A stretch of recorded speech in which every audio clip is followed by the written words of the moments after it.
Akhir-akhir ini yang lagi trending topik adalah perselingkuhan seorang mantan pejabat yang sudah beristri dengan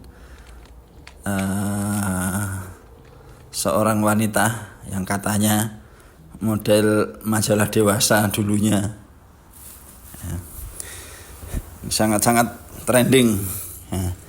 Namun saya tidak akan membahas itu, tapi lebih menyoroti kepada sesuatu hal yang sudah banyak dilupakan orang.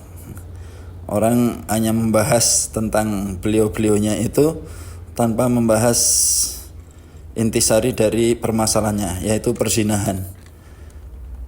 Seyogianya, semestinya kita warga Indonesia yang mayoritas muslim ini sangat menentang, menjauhi yang namanya perzinahan, karena zina itu adalah salah satu dosa besar yang merusak, mubikot, merusak amal ibadah yang lain.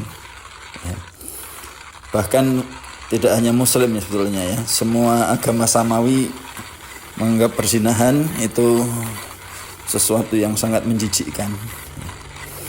Bisa kita lihat ya, kalau dalam hadis itu mengatakan la yazni azani hina yazni wa huwa mu'min. Seorang pezina itu ketika dia sedang berzina maka keimanannya itu lepas, tidak kembali kecuali dia bertaubat. Bertaubat. Nah, kita juga bisa melihat betapa murkanya Allah, betapa beratnya dosa perzinahan itu dengan kita melihat sanksi yang diberikan oleh Allah, yaitu bagi pezina yang belum pernah menikah ya dipukul, dijilid atau dipukul 100 kali, kemudian diasingkan 1 tahun. Bagi pezina yang sudah pernah menikah atau zina muhsan, maka dia diranjam, lempar batu sampai mati. Nah, ini menunjukkan betapa murkanya Allah, betapa besarnya perzinahan itu. Ya. Dan ingat, itu adalah mubikot, betul-betul merusak amal ibadah yang lain, perzinahan. Nah, mudah-mudahan kita semua, anak-anak kita, cucu-cucu kita semua bisa terhindar dari perzinahan, sebagaimana doa yang senantiasa dibaca di ujung khutbah Jumat, Allahumma dafa'anal ghala war riba waz zina wa zalazila wal mihan wa soal fitan ma dhahara minha wa ma baton. Ya, ma batonnya itu ya. Dan hanya orang-orang yang ikhlas hatinya bisa selamat dari perzinahan itu. Seperti dalam surat Yusuf itu, walaqad hammat bihi wa hamma biha laula arra'a burhana rabbih kadzalika linasrifa anhu su'al wa fahsya innahu min ibadinal mukhlasin.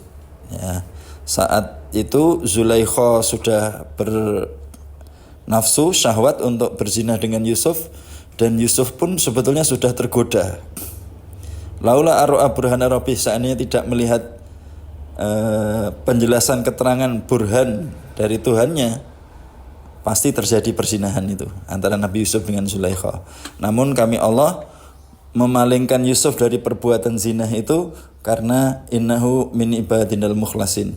Yusuf itu hamba kami yang dijadikan ikhlas hatinya, ikhlas ibadahnya, ikhlas dalam beramal. Jadi kalau orang yang betul-betul ikhlas hatinya, ikhlas amal ibadahnya, walaupun sudah di ujung perzinahan, artinya sudah berdua dengan laki-laki yang bukan suaminya atau dengan istri yang bukan dengan perempuan yang bukan istrinya, itu Allah pasti akan menyelamatkan kalau memang innahu min ibadinal mukhlasin, ikhlas ya. Nah, mudah-mudahan kita semua menjadikan kita sebagai orang yang ikhlas sehingga diselamatkan Allah dari perbuatan zina, karena Di zaman akhir ini godaan memang sangat-sangat luar biasa. Godaan untuk berbuat zina itu datang dari segala arah, depan, belakang, kanan, kiri, atas, bawah, bahkan dari saku kita, ya, HP itu berbahaya, memicu perzinahan. Demikian, mudah-mudahan bermanfaat.